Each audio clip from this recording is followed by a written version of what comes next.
Get out of the way, you filthy old man. It's the worst having to work at such an old age. Don't worry, we won't end up like that old geezer. Right. We worked hard in college and finally got a job at this major company. Exactly. Without an education, you can only get a job like that, right? No thanks. We're on the fast track to success. I was disappointed by the words of this year's new employees. They all graduated from prestigious universities. John, you've got to give them a piece of your mind. No, I think people like that won't understand unless they go through it themselves. You've always had such a big heart, John. Your dad was a great man too. My dad was strict. He didn't let me go to college and only said I had to work. Well, that's true, but I wouldn't have been able to keep working if it weren't for your dad. Helen, who was cleaning with me, is now 75 years old but still very energetic. My name is John Uriver. I am 62 years old. I thought to myself, life flies by so fast. I've also come to feel the changes of the times. I've worked hard behind the scenes until my dad's company grew this big. I am who I am today thanks to my strict dad and Helen. As Helen says, my dad was a truly serious person. My dad was born in the early 1930s, and he often talked about his war experiences. In a time when there was nothing to eat, my dad and his brother survived by luck, since they were too frail for the war. Afterwards, they survived on potatoes and scavenged books from their burnt house, waking up at 3 a.m.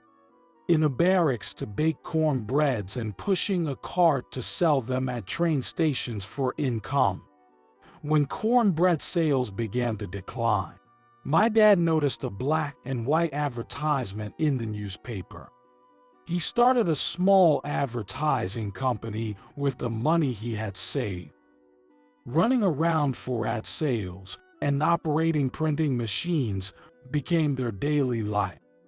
As times changed and supermarkets began to open, advertising for sale items became busy, and Helen, who had been hired as an office worker back then, has been working hard ever since. As far as I can remember, my dad's company was still busy, and I often visited his factory. I'll never forget the smell of ink from those times. Life was still unstable, and though I studied hard in elementary school, my dad always said, "Read books."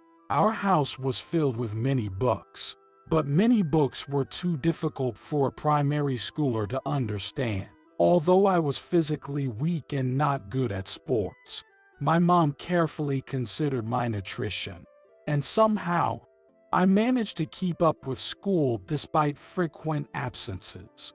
Then, when I was in middle school, my lovely mom passed away suddenly.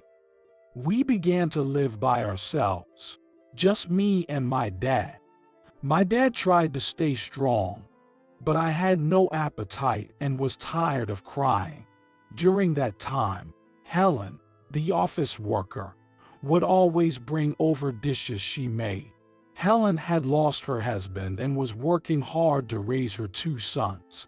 She studied bookkeeping independently and handled the accounting, which my dad greatly appreciated.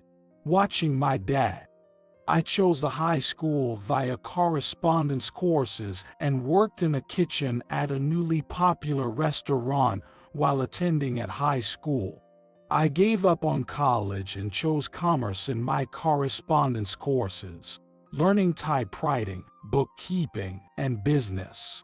The basics of kitchen work were cleaning.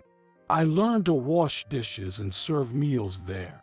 What helped the most was getting 1 meal for free. I worked in the kitchen since I was 16, never quitting. attending weekly correspondence school classes at night, and practicing commercial business on a small typewriter I bought for home use. I graduated from a correspondence course at age 19. Despite the era moving towards computers, the restaurant had high hopes for me, and I worked there for 10 years.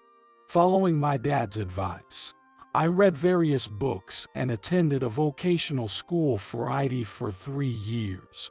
Computers were introduced to my dad's company.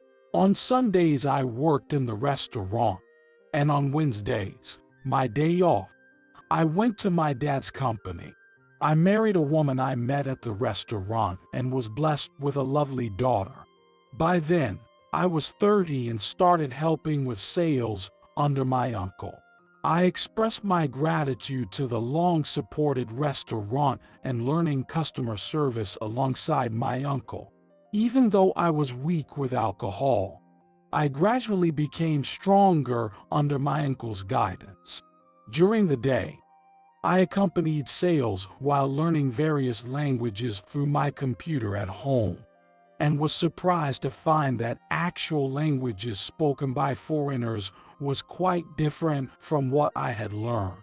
I also learned German. My dad's company started trading internationally, growing steadily even without university graduates, as we had employees proficient in languages. Then, my dad, the president, was diagnosed with cancer and passed away within just 6 months. It reminded me of my middle school days when my mom passed away, and I had wished my dad could stay healthy longer. My uncle had married into a family with a daughter, so he had a different last name. But at 40, I acted as a shadow executive, consulting only on significant decisions and helping conclude deals. What bothered me was the dirty atmosphere at work, so, out of habit from my kitchen days, I made sure to clean the company whenever I had time. Thanks to my uncle's initiative, new employees like James in sales and Liam in HR experienced cleaning too. Helen, who had been with us for a long time, also took the lead in cleaning, and without a contract with a special cleaning company, the new employees learned from cleaning, striving in management alongside my uncle. As the area advanced into IT, I handled sales online. I cleaned the company in the mornings and did sales on the computer at home office in the afternoons. I created our website and communicated with my uncle and Helen online. Cleaning the company allowed me to understand the activities of each department, so only the longtime executives and Helen knew I was the son of the former president. James became the executive director. As for me, I was the shadow vice president, but went abroad for training for about 5 years. Curious about the unknown world, I worked in restaurants in various countries, immersing myself in authentic language and culture, changing my worldview entirely. I carefully observed how restaurants advertised and increased sales. Helen was a chief officer and frequently kept in touch with me. My uncle was somewhat averse to computers. Living abroad made me miss American food due to the cultural differences in cuisine. Having worked in the restaurant business for a long time, I learned from each manager that cleaning was fundamental everywhere. Later, I also worked as a cleaner in a hotel, where I enjoyed language exchanges in German with various international students. Life abroad was tough, but my wife and daughter were okay because she received my executive compensation, and my wife also got her salary from my uncle as an accountant, ensuring my daughter's education was secure. Cleaning at the hotel was very strict, but it was a good experience. When I finally returned to the USA, my uncle suddenly passed away. I was already 50, and he was of an advanced age. Losing family members one after another is incredibly sad, but it made me deeply realize that I had reached that age too. Although only 5 years of overseas training, Helen, James, and Liam kept the company going. Everyone held back their sadness at my gentle uncle's funeral. Afterwards, I took over my dad's company but didn't show up at the office much, leaving Helen, my wife, and the executives in charge at the office. Even after returning to the USA, I did cleaning work only in the mornings and spent my days facing the computer at home, working on sales. Therefore, it may have been a rare company where there was no president's office in my company. However, with IT technology advancing so much, there was no need to physically be at the office. I always interacted with the young staff in the departments with a smile while mopping the corridors as the cleaning guy. And I had to sneak around to see if there was any harassment. I often went out for drinks with Liam, the HR manager. Liam, how are the new employees doing? Well, quite a few quit after the initial cleaning training. I see. That's tough. Maybe it's time we consider contracting a cleaning service. Should we give it a try? After discussing it with Liam, we decided to sign a contract with a cleaning company for the time being. Of course, I'll keep helping with the cleaning, just like before. Then, I observed the employees. I noticed a difference between those who had done cleaning before and those who hadn't. Those with cleaning experience always made sure to say thank you to the cleaning company's staff, never forgetting their manners. Those without experience seemed to think it was only natural to have others clean for them. It's true. You only understand what you've experienced yourself. One day, an employee spilled coffee and immediately called a cleaner from the company, who rushed to mop it up. But the employee didn't even say thank you. I wondered if that was just the way things are. Employees who have known me for a long time would greet me with, "Hey, uncle, good morning. You're looking energetic today." I'd respond with a smile, "Good morning. Let's both do our best today." I enjoyed such communication. Truth be told, maybe because I'm an only child, I've always found communication a bit challenging. My dad was strict, always telling me to read books. In elementary school, I was frequently ill and often hospitalized. But the cause of my illness was unknown. My mom was really worried, especially since I'd often faint during school assemblies and wake up in the nurse's office. My teacher said that photochemical smog was a serious problem back in my day, and I was particularly sensitive to it. It wasn't just me. Several kids would collapse, so I think that might have been the reason. I was also sensitive to cigarette smoke, common in teachers' lounges and cinemas where adults smoked freely. Perhaps due to my constitution, I had no interest in sports and, as my dad suggested, joined the reading club in both elementary and middle school. I kept to myself, except for one close friend from the reading club, and team activities weren't my thing.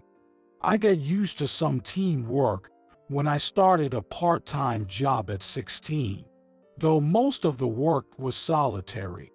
That job helped me get healthier, and I grew to enjoy physical labor. Of course, I knew I'd eventually have to take over my dad's company, so I went to a business school. I liked cleaning, even though it was a solitary task. But I didn't dislike people, and I liked their smiles. That's why I'm happiest now when I can talk and share a laugh with employees who greet me. The current cleaning company employs many international students. I enjoy talking with them during breaks, thanks to my language studies. The break room for the cleaners is just a small space with a couple of benches among the cleaning supplies. College graduates who had studied all their lives. At first, they were exhausted from cleaning for employee training, and it was the only place where they could take a break. According to Liam, HR, not many employees quit after just 2 weeks of cleaning like they used to, but some couldn't keep up. Cleaning up after the employee cafeteria is tough, but I'm used to kitchen work from my past and often volunteer for it. Then I go home, take a shower, change into a suit, and work on deals from my computer.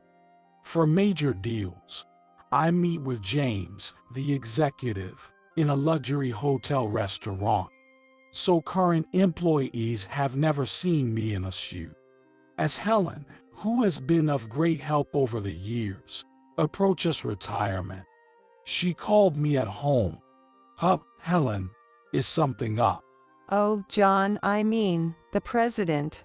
Come on, Helen, I haven't changed a bit, so no need to call me the president.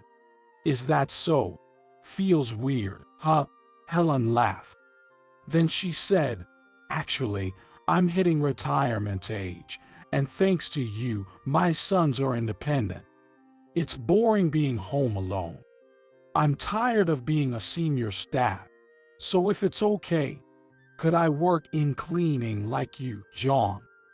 Helen, are you sure about working in cleaning? Of course, it's for my health, please.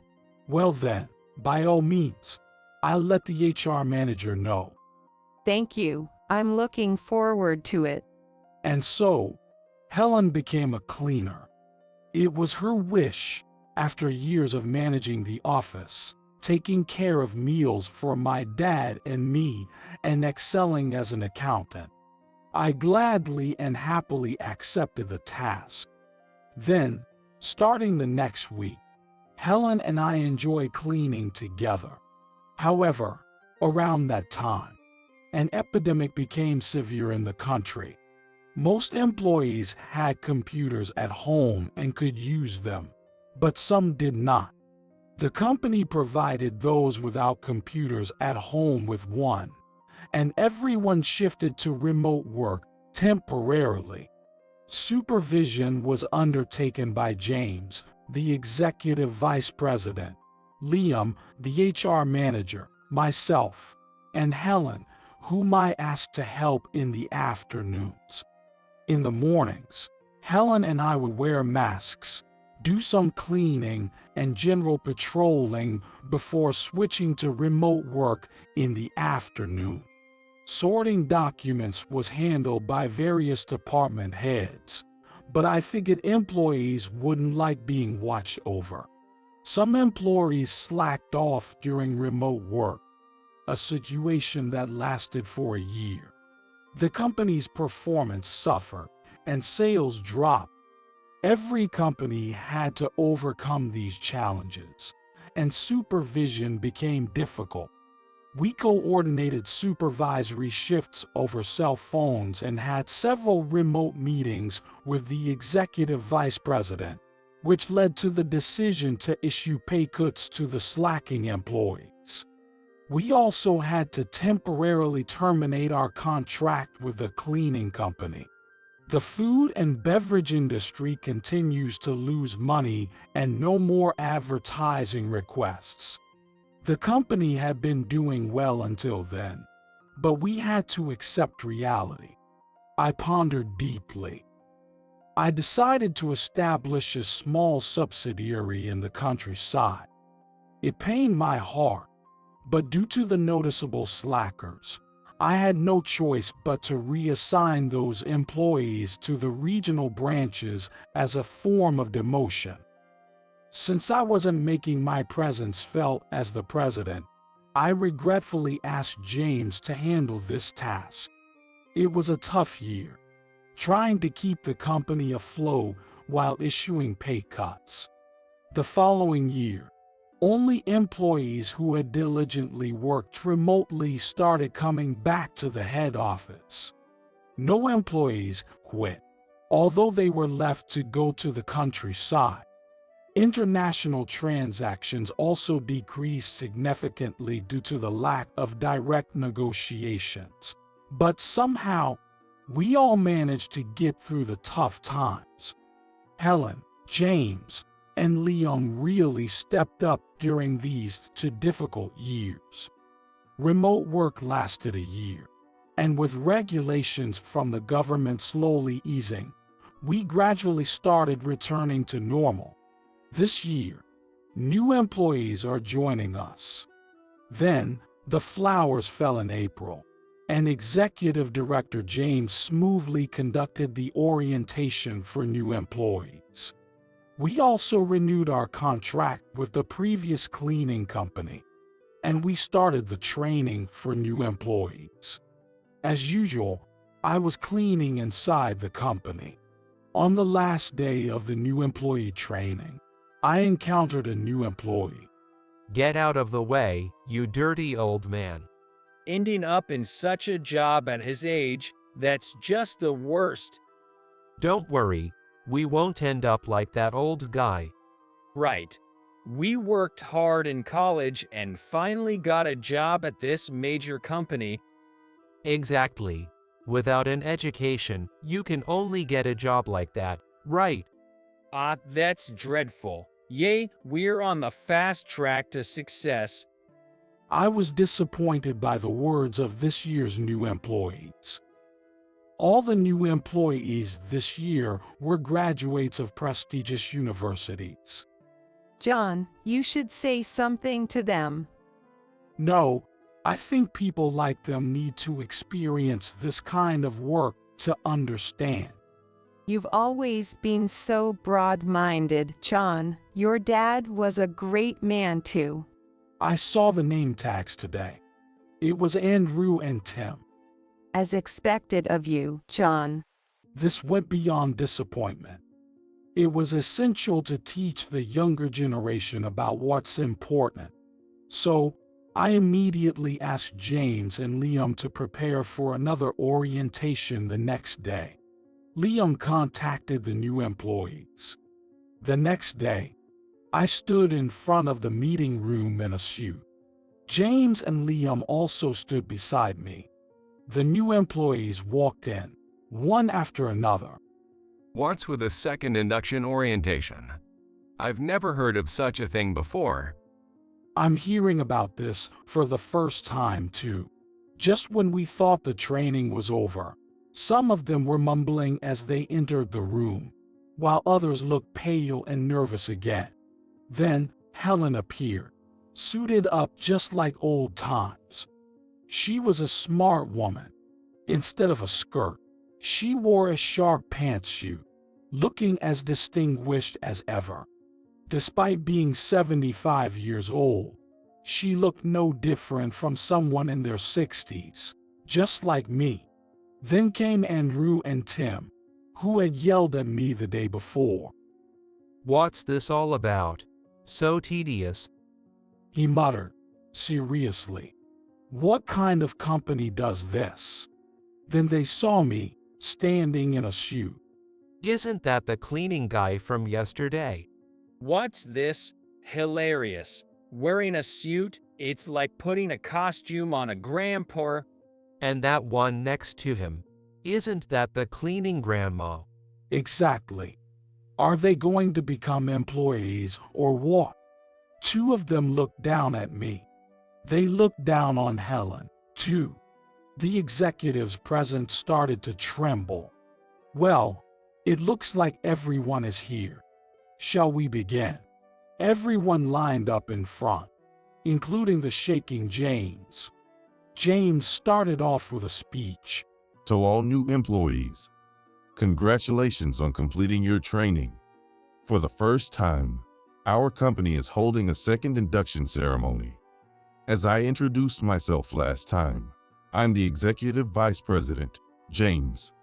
Today is unusual because our president is here to give a speech and conduct this second induction orientation. The president of this place. I heard he hardly ever shows his face. Yeah, so a second time. Oh, the room buzzed with whispers. Then I took the microphone. Everyone, well done on your training. I am John Uriver, the president. As I said this, the room buzzed again, and the faces of Tim and Andrew went pale. That's the cleaning guy, right? I saw him too. The cleaning guy. It seems I've surprised everyone. I've been observing your training. I have something very important to share. Congratulations on graduating from prestigious universities and joining our company. However, there's one regrettable thing. I found those who look down on others among the new employees. There are various jobs worldwide, and they all support our lives. There is no discrimination based on occupation or age. 2 people here have realized this. Tim and Andrew, please stand up. As I said this, they stood up with a pale face. I've seen your resumes. Both of you graduated from top universities, but looking down on others as you did dishonors your alma maters. Today, your departments have been decided. You 2 will spend a year in the cleaning department. The rest of you will receive department assignments from your directors shortly. As I announce this, the 2 university graduates tremble. Let me escort our distinguished graduates to the field now. I expect great things from everyone else in your assigned departments. That concludes my speech for today. I handed the microphone back to James and took them and en route to the cleaning supply room. President, I'm deeply sorry for yesterday, and today as well. President, I sincerely apologize. Enough apologies. What is important is the work on the ground. I handed them work clothes and told them to change in the locker room. Then I changed into my work outfit as well. Helen also appeared in work clothes. Tim and Andrew, of course. I'm indeed an old lady, but you know, all executives started from cleaning at some point. Prepare yourself. I'll be training you thoroughly. Yes, Helen. We look forward to working with you. I am sorry for calling you an old lady. I understood. With that said, the 2 graduates of the prestigious university were left blue in the face and became cleaners. I had them sit on the couch in the tool room.